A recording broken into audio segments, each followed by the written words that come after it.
what's the difference between truly being good and trying to be good? Because especially you see this in the US, I'm sure it must happen in India as well, but whether it's in friend groups and stuff, you have mostly everybody, they put a face where, even though I'm an actor as a profession, a lot of the days everybody's an actor. Everybody puts a face. Everybody shows on the outside that they're good. They're trying to be good, whether it's even with their family or whether it's with the outside world.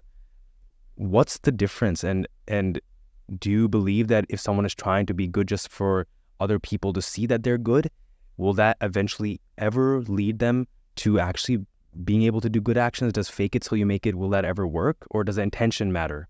Yes. Yes to all of that, actually. Notice that even when people are pretending to be good, somewhere in them is the idea that it's good to be good, that I want to be good. Even if it's just for getting praise from others. But the very fact that you can get praise from others for being good shows that good is valued in society. So being moral, being good, is an instinctive value attached to it, to that. Now, the difference you asked was about the difference between trying to be good and to be really good. It's a very interesting distinction that you drew out, and it's very important. Trying to be good is when my intentions are right, or at least partially right. I want to tell the truth. I want to lead a disciplined life. I want to do good to others, lead a life which is helpful to others. And the trying comes in because I have also these instincts in myself which prevent me from doing so. Maybe if I tell the truth, I'm going to lose something. People might not like me so much, or I might stand to lose financially. Maybe when I try to lead a disciplined life, the pleasure instinct gets the better of me, or the laziness instinct gets the better of me. Maybe when I try to do good to others, a kind of selfishness takes hold of me. Why should I spend my hard-earned money for others without any visible return? So this is what makes it a struggle. This struggle is called trying to be good, as distinct from what you called really good. Now that's interesting, because in Vedanta what we would say is, once the samskaras are purified, then predominantly our samskaras become good samskaras. Then the trying becomes less and less. So then to be good becomes more a question of, it's effortless now. It becomes part of my character. In fact, then trying to be bad would be an effort. So there comes a time when most of the samskaras are good and the life becomes transformed. You would call such a person, you'd call that person a saint. So it's all a matter of training yourself, and the samskaras, what one person has achieved, others can too. Sri Ramakrishna used to live near the bank of the river Ganga, and he would see these little boats plying up and down the river. And he saw that the boatman, they had big oars, poles, and they would have to push against the riverbed to push the boat out into the river. And that was hard work against the current of the river. But then he noticed, once the boat is in the current of the river, the boatman would sit back, and Sri Ramakrishna gives a graphic description. The boatman sits back, holds on to the rudder, and smokes a hookah.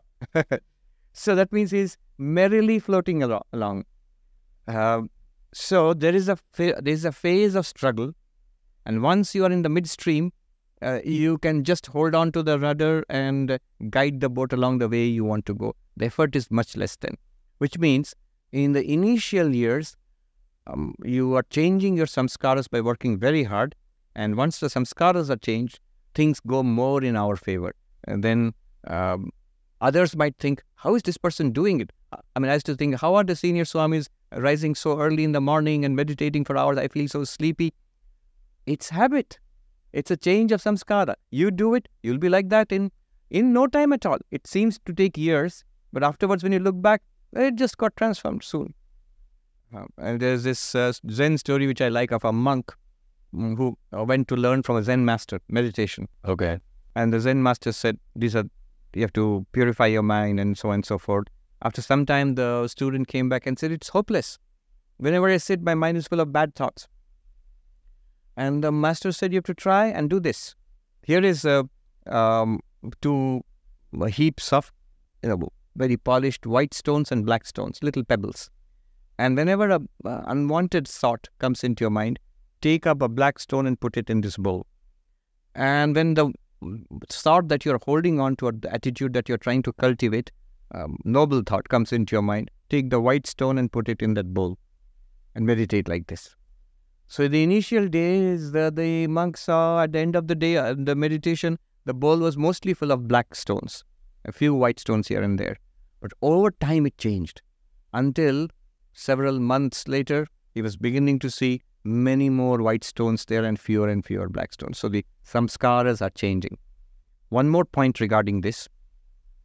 There's a saying, Evam vritti samskara chakra avartamanam aharnisham avartamanam. The wheel of thoughts and subconscious tendencies is rotating day and night. So our thoughts bubble up from our tendencies. Our tendencies means what we have programmed ourselves in this life and past lives. So from that storehouse, it bubbles up.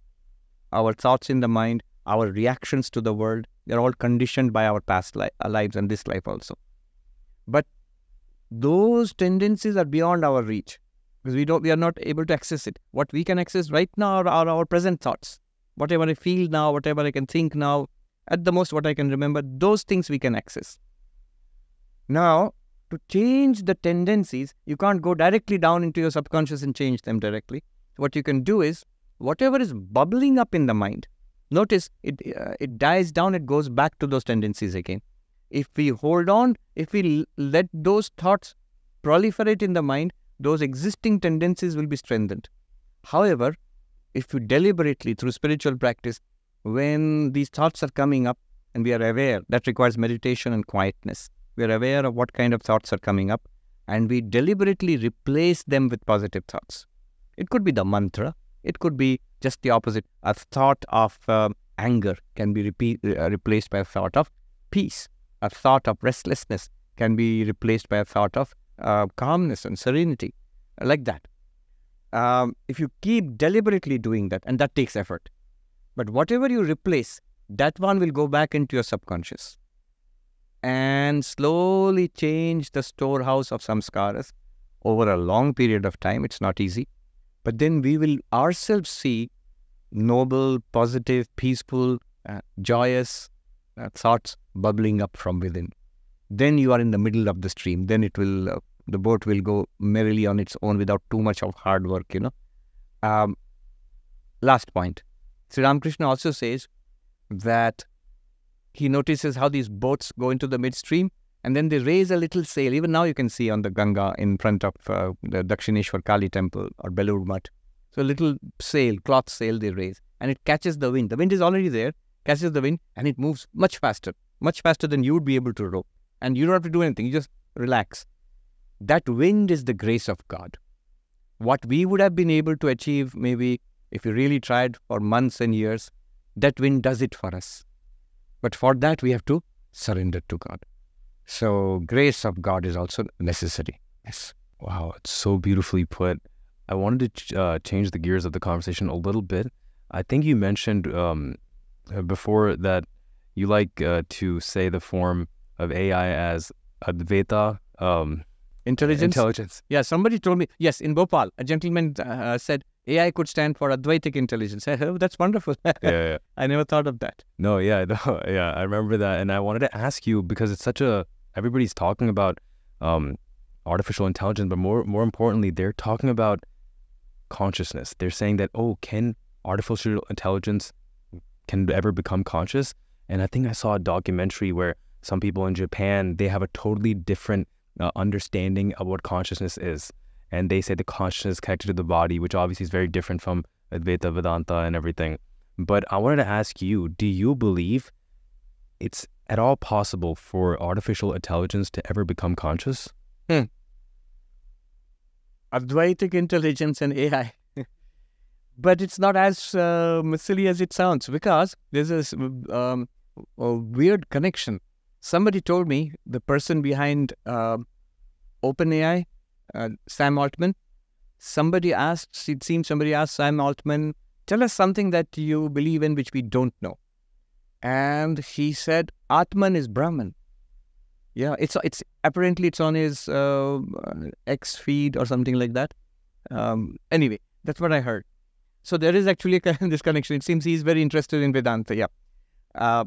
Now, can artificial intelligence become conscious? It's a big question, and there's many sides to it. First of all, let's just note that the companies, organizations developing and using artificial intelligence right now and in the foreseeable future have really no interest in making AI conscious. They want AI for the things it can do for them, and that it can do very well without being conscious. You are using it for data analysis. You're using it for enhancing your search engines. It doesn't need to be conscious to do all that. You're using it for writing an essay. You're using it for composing a poem. You can do it as it is, without being conscious at all. However, it's an interesting question. Can it be conscious? And the reason why we are asking this question is, it seems to imitate human intelligence so well. That's why it's called artificial intelligence, and that's very close to consciousness. That's why the curiosity arises. So I am intelligent, hopefully, and AI is intelligent. I'm conscious. Is AI conscious? That question comes up in our mind. Right now, no, it isn't. How do you know? Because ask the experts, not me, just ask the experts. They will all say, yeah, we don't think that AI is conscious. And anyway, in any case, we have never programmed it for consciousness. So whatever they have done, they have not obviously programmed it for consciousness. And not only that, they would say that we don't know where to begin. If you ask us to program it for consciousness, we have no idea how to make anything conscious. Okay, from a Vedantic perspective, you said some Japanese researchers have a different idea of consciousness, which is body-related. It's not different. It's the basic idea of consciousness which we all have, whether we are consciousness studies people or just a layperson or us. We have to start the study of consciousness with the body-related consciousness, because that's where we experience consciousness first.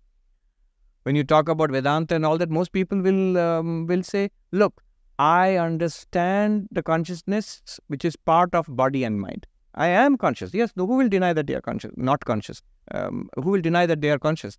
Everybody knows that they are conscious. But what almost all of us will say, I am conscious, and there is a mind and there is a body. Body, mind, consciousness together, this we understand. So we have to start there. Pure consciousness, they will say, this is something strange. We don't understand this. We don't even know what you're talking about. Now this empirical consciousness, or the consciousness which you find in our day-to-day activities, can AI have that? When the question is asked, can AI be conscious, they actually mean the kind of consciousness which we are using right now. You are talking, you are listening, reading, enjoying, suffering. This is consciousness. Sensory consciousness, judgmental consciousness, memory level, desires and all of that. So this one, is it possible for AI to have?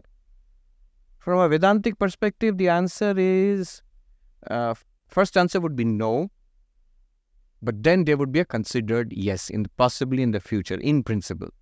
Why no? Why no? Because the Vedantic perspective is that the consciousness which we have right now is the consciousness found in the subtle body. Unless you can design a subtle body, there won't be consciousness there. You can, so AI right now is that intelligence which you find in AI is not really a human intelligence.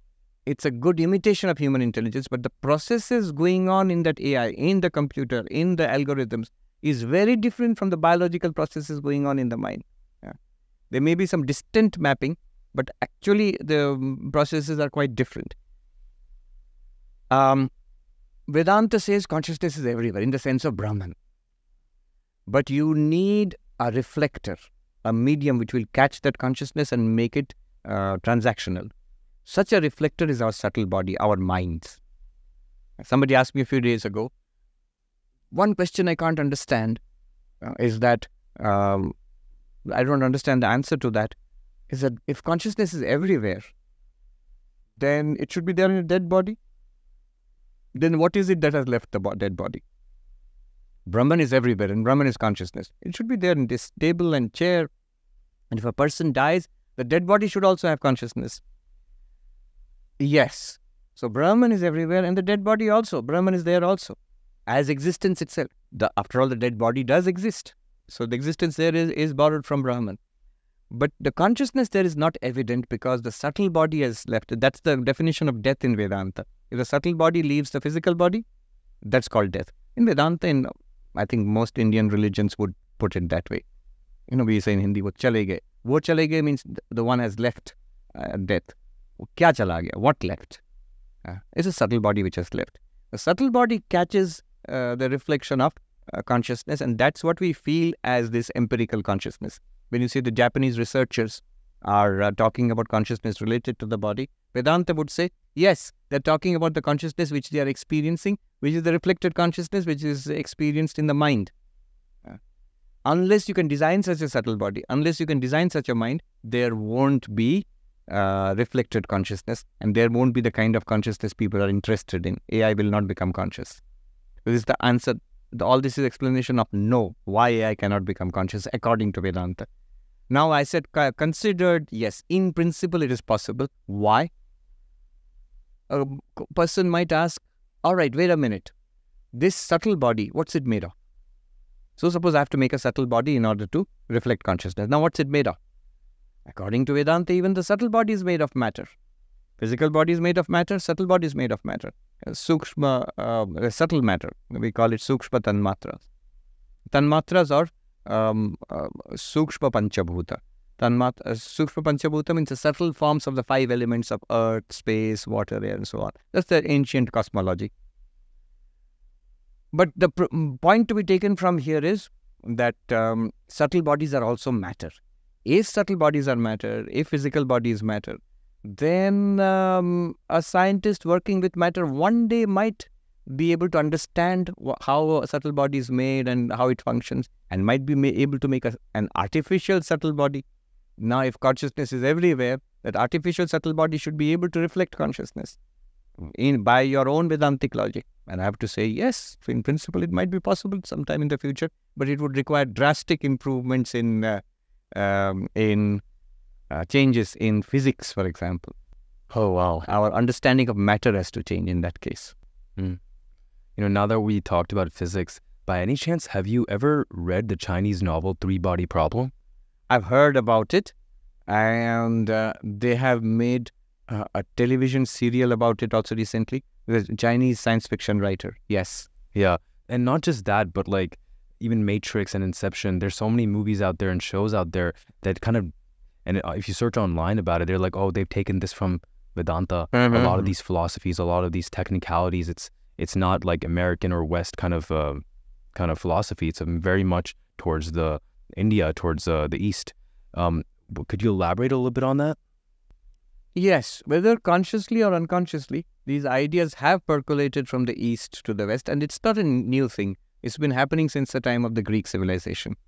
So some of these ideas are already there in Western philosophy, not mainstream. People don't give, they're not in fashion anymore. Idealism is out of fashion, philosophical type of idealism. So, yes, there is an influence of Vedanta, yoga, Buddhism upon popular culture. The Matrix movie, I think there's the play and the movie, The Lion King, and the idea of the cycle of life, resurrection, even the resurrection in the sense of new births, multiple lifetimes, that we are not the body. So the bodies can be interchangeable. One body can be dropped, another can be taken up. I read a science fiction novel once where they talked about the person exists in like a pen drive, and there are sockets implanted in the body. You can plug in the pen drive into that body, and that person will come alive in that body. And look, so the hardware has changed, but the person is still the same. Now I suddenly have a new body, but I'm still the same. So this is remarkably like the idea of multiple lifetimes and going from one life to another. So instead of a pen drive, what Vedanta would say that is your subtle body is like that pen drive, which carries all your impressions, your personality, your memories, and is plugged into a new body as a new baby body, and when you're reborn. Beautifully said.